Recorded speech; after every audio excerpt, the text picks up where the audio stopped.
তো আমরা এই ধরনের MP3 ভিডিও সং আমরা ইউটিউবে আমরা সকলেই শুনে থাকি।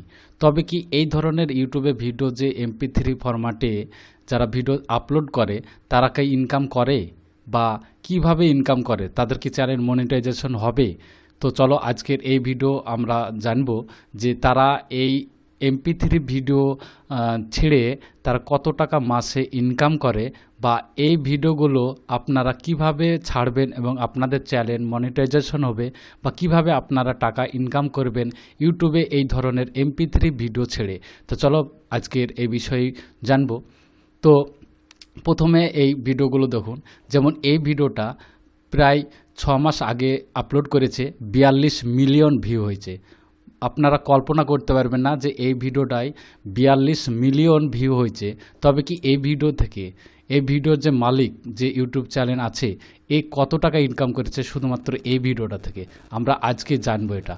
আর আপনারা কিভাবে এই ভিডিও এরকম বানাবেন সেটা আমরা আজকে এই ভিডিওতে শিখব। তো চ্যানেলে যদি নতুন হয়ে থাকেন তো অবশ্যই চ্যানেলটিকে সাবস্ক্রাইব করবেন। আমরা এখানে AI এবং ইউটিউবের আপডেট সম্বন্ধে বিভিন্ন ধরনের ভিডিও নিয়ে আসি। তো চলো ভিডিও শুরু করি। প্রথমে আমরা এই ভিডিওটাই দেখব। তো এই ভিডিওটা যেমন এখানে ওপেন করা আছে, তো এই ভিডিওটাই দেখলেন 42 মিলিয়ন এখানে ভিউ আছে। তবে আমরা এই ভিডিওটাই আজকে স্টাডি করব যে কিভাবে এই ভিডিওটা আপনারা বানাবেন এবং এই ভিডিওটা থেকে এই চ্যানেলের মালিক কত টাকা ইনকাম করেছে। তো প্রথমে আমরা এটা দেখুন, আগে এই 42 মিলিয়নে কত টাকা ইনকাম করেছে এটা আমরা আগে দেখে নেব। তো 42 মিলিয়নে আর আরেকটা সবথেকে বড় কথা হচ্ছে ইউটিউবের RPM, মানে প্রতিটা ভিডিওর RPM কত টাকা, মানে 1000 ভিউ হলে আপনি কত টাকা পাবেন সেই হিসাবটা আমরা এখানে দেখে নেব। তো মোটামুটি এখানে আমি যা দেখেছি 2000 ভিউ হলে, মানে মিউজিক ভিডিওতে RPM বা CPM খুব কম থাকে, তবে 2000 ভিউ, মোটামুটি 2000 ভিউ হলে $1 হবে।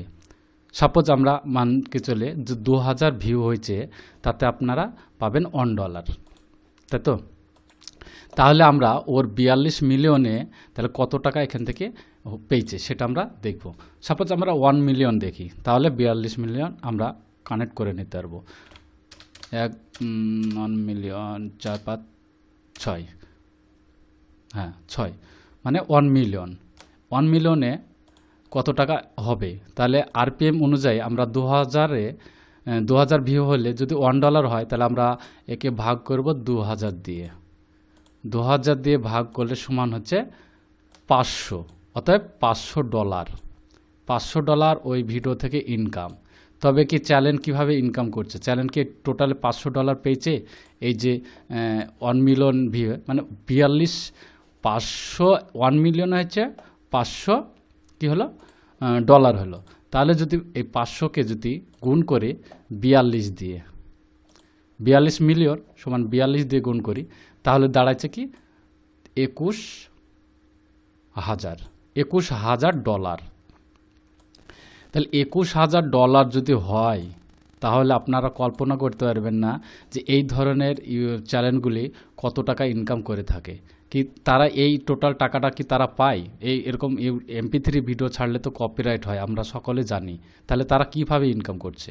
তারা ইনকাম করার পদ্ধতিটা আমি বলে দিই আপনাদের একবারে, এরকম মানে কেউ বলবেন আপনাদেরকে। সাপোজ এই যে ভিডিওটা আমরা দেখছি, এই ভিডিওতে টোটালে গান আছে মোটামুটি 6টা-7টা ভিডিও, মানে গান আছে। তো এগুলো যে গানগুলো আছে সব হচ্ছে টি সিরিজের গান। এখানে দেখবেন এই যে মিউজিক আছে না, 6টা মিউজিক আছে, 6টা মিউজিকে হচ্ছে কপিরাইট। তাহলে কপিরাইট যদি হয় তাহলে তারা ইনকামটা কোথা থেকে পাচ্ছে? তো আমরা এটাই বুঝবো। তো প্রথম হচ্ছে এই যে 5টা ভিডিও এখানে আমরা দেখতে পাচ্ছি, টোটাল আছে 6টা ভিডিও, মানে গান। সেই 6টা গান হচ্ছে টি সিরিজের বা অন্য কোম্পানির হতে পারে। তার মধ্যে একটা ভিডিও দেখছি আমরা, এটা হচ্ছে অন্য একজনের, এটা না টি সিরিজের বা বড় কোনো মিউজিক ব্র্যান্ডের। তাহলে এই গানটা কার? এই গানটা হচ্ছে একটি আমাদের মতন ক্রিয়েটার, আমাদের মতন ছোট যারা ইউটিউব চ্যানেল করে, মানে তাদের। এই গানটার মালিক হচ্ছে ইনি, এই যে সেম এই গানটাই এখানে এই যে 5টা গান আছে তার মধ্যে একটা গান এখানে ঢুকে দেওয়া হয়েছে। কেন ঢুকে দেওয়া হয়েছে? এটা হচ্ছে মেন পদ্ধতি। তো এই যে গানের যে মালিক আছে না, এটা আছে সুনিতা, এটা টপিক চ্যানেল, মানে এই যে চ্যানেলটি হচ্ছে অফিসিয়াল মিউজিক চ্যানেল। এই চ্যানেল আপনার পেতে গেলে আপনাকে নিজস্ব আপনার গান হতে হবে, আপনি মালিক গানের। এইরকম আপনি যদি নিজস্ব আপনার কোনো গান থাকে, সেটাকে অনেক মিউজিক ডিস্ট্রিবিউটর আছে যার মাধ্যমে আপনি আপনার গানের লাইসেন্স এবং আপনি রেজিস্টার করে আপনি গানকে আপলোড দিতে পারবেন। তবে এই গানটি আপনার, আপনি নিজে মালিকাধীন এই গানের। তো এই গানের যে মালিকাধীন, এই গান যদি আমি ব্যবহার করি, যদি আমি এখানে প্লে করি, তাহলে আমার এই ভিডিওতে যদি অ্যাড আসে, সাপোজ আমি যদি এখানে প্লে করি, গানটা শুনুন, এই যে গানটি আছে না, এই গানটি হচ্ছে এই সুনিতার, কিন্তু মিউজিক কপি, মানে মিউজিক অন্যজনা যাই হোক করে ভোকাল করে নিজে তৈরি করেছে, গানটা হচ্ছে ওর। তাহলে এই গানটা আমি প্লে করলাম, মানে আমার ভিডিওতে, আমি যে ভিডিওটা বানাচ্ছি এই ভিডিওতে যদি মানে কপিরাইট আসে, তাহলে কার আসবে কপিরাইট? এই সুনিতার কপিরাইট আসবে, সুনিতার কপিরাইট আসবে। তাহলে আমার ভিডিওতে সাপোজ যদি এই ভিডিও চলছে, এর মধ্যে যদি একটা অ্যাড আসে, ইউটিউবে যদি অ্যাড দেখাই এই গানটা চলার সময়, তাহলে যে অ্যাডে যদি সাপোজ একটা অ্যাডে যদি আমার $1 যদি মানে আমার ইনকাম হয়, তাহলে এই $1 ইনকামের মধ্যে 50 মানে $50 চলে যাবে এই সুনিতার কাছে, আর $50 চলে আসবে আমার কাছে। আপনার বুঝতে পারছেন? তাহলে এখানে যে এখানে 6টা গান আছে, এই 6টা গানের মধ্যে এই যে আপনার এখানে আছে প্রায় 28 মিনিট গান, এই 28 মিনিট গানের মধ্যে যদি 5টা অ্যাড আসে, ইউটিউবের অ্যাড যদি 5টা আসে, তাহলে 5টা অ্যাডের যা ইনকাম হবে, সে $1 হতে পারে, $50 হতে পারে, 50 পয়সা, যাই হোক না কেন, যা ইনকাম হবে টোটাল ডিস্ট্রিবিউট হবে এই 6টা সঙের মালিকের কাছে। আপনারা ভালো করে বুঝুন। এই ভিডিওতে যে অ্যাডগুলো আসবে, নিশ্চয় অ্যাড আলে আপনি টাকা পাচ্ছেন, মানে এই টাকা পাচ্ছে অ্যাড আলে, এই মালিকের এই গানগুলো না হওয়ার কারণে এই যে 6টা সং আছে না, টোটাল এই ভিডিও থেকে যা ইনকাম হবে, টোটাল ভিডিওর যে ইনকামটা, সেটা এই 6টা তারা সমান ভাগে ভাগ পাবে। সাপোজ এই যদি সিঙ্গেল গান দেয়, তাহলে কিন্তু এই গান শুনবে না, এর যে গান আছে না, এটা কিন্তু কেউ শুনবে না।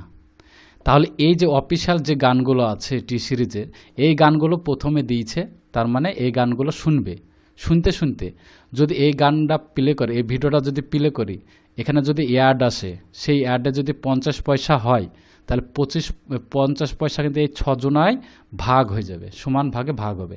তার মানে এ তো পাচ্ছে, এ পাক, কোনো সমস্যা না, তার মধ্যে থেকে কিছু অংশ তো এই গান আল্লাহ পাচ্ছে, এই গানের যে মালিক সুনিতা, এ তো পাচ্ছে। তাহলে এ যদি টোটাল এবার দেখি আমরা, এবার হচ্ছে এখানে আমরা একটা ক্যালকুলেটর করেছি, যেখানে $21,000 হচ্ছে এই 42 মিলিয়ন ভিউয়ে, তাই তো $21,000। তাহলে $21,000 যদি সমান ভাগে ভাগ হয়ে যায় 6 জনের কাছে, 6টা গান, তার মানে 6 জনের কাছে যদি সমান ভাগে ভাগ হয়ে যায়, তাহলে তারা পাচ্ছে কি $3,500 করেই এক একটা গানের মালিক পাচ্ছে, এক একটা গানের মালিক পাচ্ছে $3,500। তাহলে কি হলো, এখানে যে গানটা আছে 6টা আছে, একজনে একটা গানে পাচ্ছে $3,500 করে এই টোটাল ভিউয়ের উপরে। তাহলে এ পাচ্ছে, বাকি টি সিরিজ তো পাচ্ছেই, তার সঙ্গে কে পাচ্ছে? এই যে সুনিতা, এই সুনিতাই এই চ্যানেলটাকে চালাচ্ছে, তার নিজের গান এখানে ও ঢুকে দিয়ে এ চালাচ্ছে। তার যে অফিসিয়াল চ্যানেল, এটা হচ্ছে অফিসিয়াল যে ইউটিউব মিউজিক চ্যানেল, এটাতে কেউ আসবে না, এটাতে কেউ ভিউ করবে না, তবে তার সে কপিরাইট ক্লেমটা কিন্তু এই গানের মাধ্যমে সে পেয়েছে। এইভাবে যদি 42 মিলিয়ন ভিউ হয়েছে, যেখানে এখানে 8 million, 7 million, 6 million regular view হয়েছে, তাহলে এখান থেকে যে ক্লেমটা পাচ্ছে, কপিরাইট ক্লেমের যে টাকাটা পাচ্ছে, সেটা কিন্তু চলে যাচ্ছে কে? এই যে সুনিতার এই চ্যানেলে। তাহলে এইভাবে তারা এই MP3 ভিডিও আপলোড করে, দেখবেন যে গানে ওপেন করুন না কেন, আপনি এই যে গানগুলো আছে এই গানগুলো যে গানেই ওপেন করুক না লাস্টের দিকে একটা হোক দুটো হোক তিনটে হোক এই চ্যানেলের এই সুনিতা চ্যানেলের বা আদার্স যারা করেন যেমন এই সুনিতা করছে এই সুনিতার এই চ্যানেলে বহুত গান আছে, বহুত তার অফিসিয়াল গান কিন্তু আপলোড করা আছে, এর নিজস্ব গান এগুলো। এই গানগুলো কোনো না কোনো ভিডিওর মধ্যে এখানে কোনো না কোনো ভিডিওর মধ্যে এরকম MP3 ভিডিওর মধ্যে কিন্তু ভরা আছে। সেখান থেকে সে কী করছে, ক্লেম তুলছে, ক্লেম তুলে সে এখান থেকে মাসে হাজার হাজার ডলার সে ইনকাম করছে। যদি একটা গানে থেকে যদি 3,500 ডলার আসে তাহলে ভাবতে পারবেন। আর MP3 গান ভাইরাল করা কোনো ব্যাপারই না, কোনো ব্যাপারই না। তো আশা করি ভিডিওটি সম্পূর্ণ বুঝতে পেরেছেন যে MP3 আপলোড করে ইউটিউব থেকে কিভাবে ইনকাম করে, এইভাবেই ইনকাম হচ্ছে। তাছাড়া আর দ্বিতীয় কোনো পদ্ধতি নাই যে MP3 আপলোড করার পর ইনকাম করার, এটা ছাড়া। তো আপনারা যদি চান যে MP3 আমরা আপলোড করব বা এরকম একটা ইউটিউব চ্যানেল তৈরি করব, তাহলে অবশ্যই নিচে কমেন্ট করো, আরও ডিটেলসে আমরা ভিডিও আনবো যে কীভাবে গান বানাবেন এআর মাধ্যমে আপনি কিভাবে গান বানাবেন এবং অফিসিয়ালভাবে আপনি আপনার নিজস্ব নামে গান লঞ্চ করবেন, সমস্ত কিছু আমরা ডিটেলসে ভিডিও নিয়ে আসবো। অবশ্যই কমেন্টে জানাবেন, আর নতুন হলে চ্যানেলটিকে সাবস্ক্রাইব করবেন। Thank you.